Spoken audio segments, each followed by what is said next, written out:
মশার জন্ম হবে না।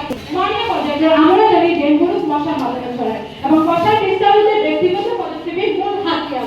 প্রত্যেক ব্যক্তি যদি সচেতন করেন এবং নিজেদের পরিবার ও সমাজকে সচেতন করেন তাহলে ডেঙ্গু প্রতিরোধের কাজ আরো সহজ হয়। তবে ব্যক্তিগত পদক্ষেপগুলো সহজে গ্রহণযোগ্য এবং আর্থিকভাবে খুবই সাশ্রয়ী হয়। সরকার বা বৃহৎ প্রতিষ্ঠানের সহায়তার অপেক্ষা না করে প্রতিটি মানুষ তার নিজ পরিবেশে এই পদক্ষেপগুলো নিতে পারে যা তাৎক্ষণিক পর্যায়ে ব্যক্তিগত দায়িত্ব থেকে সামাজিক সুরক্ষার তৈরি হয়। ব্যক্তিগত সচেতনতা এবং দায়িত্বশীলতাকে একত্রিত হয় পুরো সমাজের জন্য সুরক্ষা দেয়। মাননীয় মডারেটর, যদি আমরা নিজ দায়িত্ব মশারি ব্যবহার করি, জমে থাকা পানি পরিষ্কার করি কিংবা ঘরে জানালায় মশা প্রতিরোধক পর্দা লাগাই, তা শুধু আমাদের নয়, আমার চারিপাশের পরিবেশ এবং আমার পাড়ার পরিবেশকেও সুরক্ষা দেয়। প্রতিটি সচেতন ব্যক্তি ডেঙ্গু শৃঙ্খলা ভাঙতে এক একটি শক্তিশালী করে।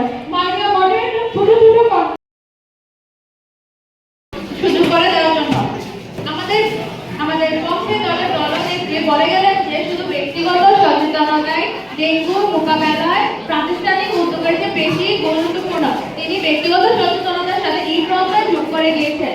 তিনি হয়তো বলে গেছেন যে বাংলাদেশের মানুষ কতটুকু সচেতন বা তিনি নিজেও কতটুকু সচেতন তিনি সেটা নিজেও জানেন। যেখানে আমরা রাস্তাঘাটে চলার সময় যেখানে সেখানে থুতু ফেলি, ময়লা আজকের এই যে এই দুইটি দলের বিতর্কের মধ্যে আজকে বিজয়ী দল হচ্ছে কাজী নোমান আহমেদ ডিগ্রি কলেজের পক্ষ থেকে যারা অংশ করছে এবং আজকের এই 6 জন বক্তার মধ্যে শ্রেষ্ঠ বক্তা নির্বাচিত হয়েছেন সকলের বিচারে রিমা আক্তার কাজী নোমান আহমেদ ডিগ্রি কলেজের।